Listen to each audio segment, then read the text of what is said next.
okay, now how do we get to Texas? I'm like, my plane's here. My pilots are back in Charlotte, so we get them on a flight back. Yeah. And by the time they get back, we come up with they get the engine off, and they say, and then the chassis manufacturer, Bill Riley, comes by and he goes, we can cut the bulkhead, what this all mounts to. We can cut that off and bring a jig down and make some measurements, and we'll get it right. So then we waved off the plan to go to Texas and pick up the spare car, which wasn't fully prepped. All the race parts were there with us. Yeah. Waved that off. There was a car in Indy, too. We were thinking about going to Indy to grab somebody's backup car to bring down and all this kind of thing, and then they fixed the cars. Thank God. Yeah. I felt terrible. Terrible, man. But you raced rough. Well. I mean, everything went well, We did. We had plenty of pace.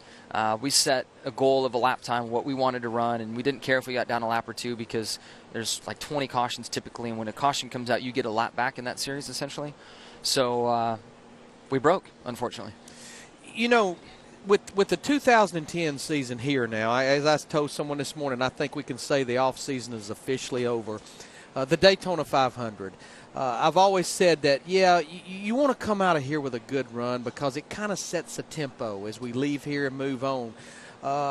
We don't have the testing anymore, so even though you think you come here with what you need, it just seemed like a year ago the Hendrick stuff just wasn't exactly what it needed to be here. You were a little off. Jeff was a little off. You ended up, I think, getting caught up in a crash. But you guys were off a year ago speed weeks. Yeah, I would say not only speed weeks, but all the even plate Talladega, races, all the plate stuff. I think that the July race, we had the handling really under control with the car and was competitive. But we've been working on our plate program, engine-wise, driveline-wise, and I think that we may have been not exactly right there. Maybe a little conservative in some areas, and I'm very excited about the changes we've made to come out here and run with these guys. So from a handling standpoint, I feel for this race we're good. Talladega will be the true test, from a performance standpoint if we're taking as many chances as we need to. Overall, the 48 program, are there any areas that you want to see better? I mean, I know it's weird to say you just won your 4th championship, but what area do you want to see better in 2010? Yeah, I've and we've been working on it since day one, but road course racing, and we made a very big jump in that direction last year. Finished 4th at Sonoma, and really had to come from the back with a bunch of things that took place. At Glen we were competitive, so I feel we're making gains there. But that's a personal goal for me. I look at Bristol, and we were so much more competitive last year, and I want to pull up on top of the Goodyear building and get that trophy and celebrate in front of all those fans. So there are tracks that we have goals at that we want to run better at. But the tough thing right now, you're kind of hinting at it, we haven't tested. Yeah. So we think we're doing all the right things, but until we get out on the racetrack, and it's even deceiving here because it's a plate race, until we get to California and get through that first race, we're not sure if we've been working in the right areas. We can only hope, and I know there's been a lot of time and effort put into it, but hopefully it's all in the right areas. Jimmie, you're one of the drivers that when I listen to your interviews, you really get the concept and understand and promote, that how much of a team sport this is. And Chad is a great friend of mine, and I've even learned a lot more about Chad watching the 24/7 shows that you've been doing, which I think are great shows. Thank you. But when I watch Chad, I'm almost amazed at his bedside manner that an NFL team hadn't looked at him as hiring him as their head coach. I mean, the thing about it, he demands respect, but he gives respect at the same time to his guys. He does, and I think that if you just walk into Chad's world for a short period of time, it can be possibly a bit abrasive, knock you back on your feet, and you don't understand what's going on. But when you connect with Chad and you understand that he has no filter and that he is there for one reason, and that's to win, then things make a lot more sense. And now you get him out of the racetrack and away from it. He's one of the friendliest, nicest guys you're going to run into.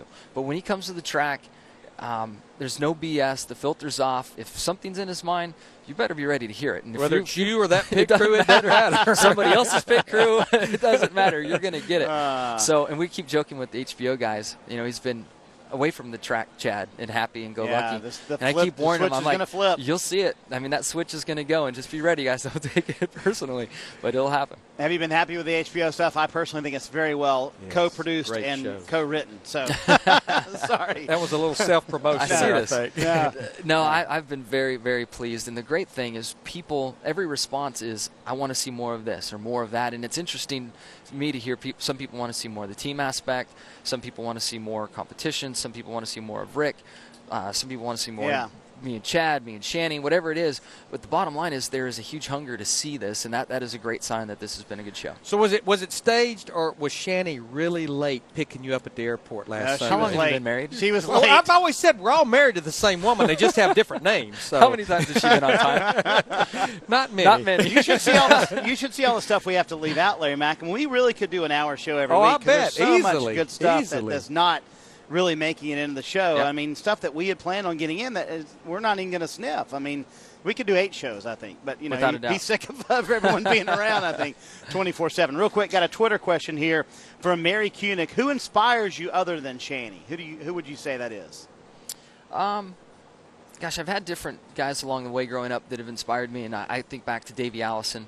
I thought it was so cool that he and his dad, and you were probably working for him then. Not in '88 when they ran first and second here. That was yeah. so cool. Yeah. I'm like, wow, that's awesome. And neither one of them was going to give on that deal. No, and the thing I see today, I remember when I was a kid that Davey came to Victory Lane a little while later, and I mean he was happy, Yeah. but he was bummed he didn't win, and I was Sure. like, that's great, you know. But from a stock car standpoint, it was Kill Yarborough, then Davey, and then when I moved back to North Carolina and was around, I just really, really respected Bobby Labonte and how he carried himself, what he did. He was winning races, winning championships. I really, really appreciated what he did. But the guy that really inspired me was Jeff Gordon. He didn't come from the stock car world and found his way into NASCAR and made it.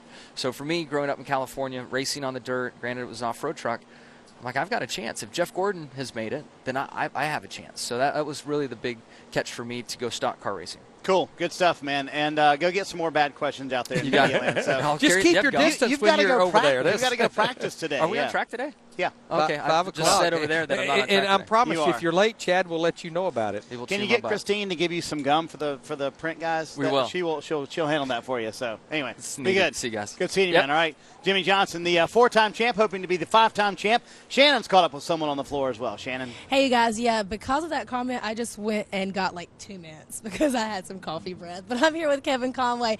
Now, we had a lot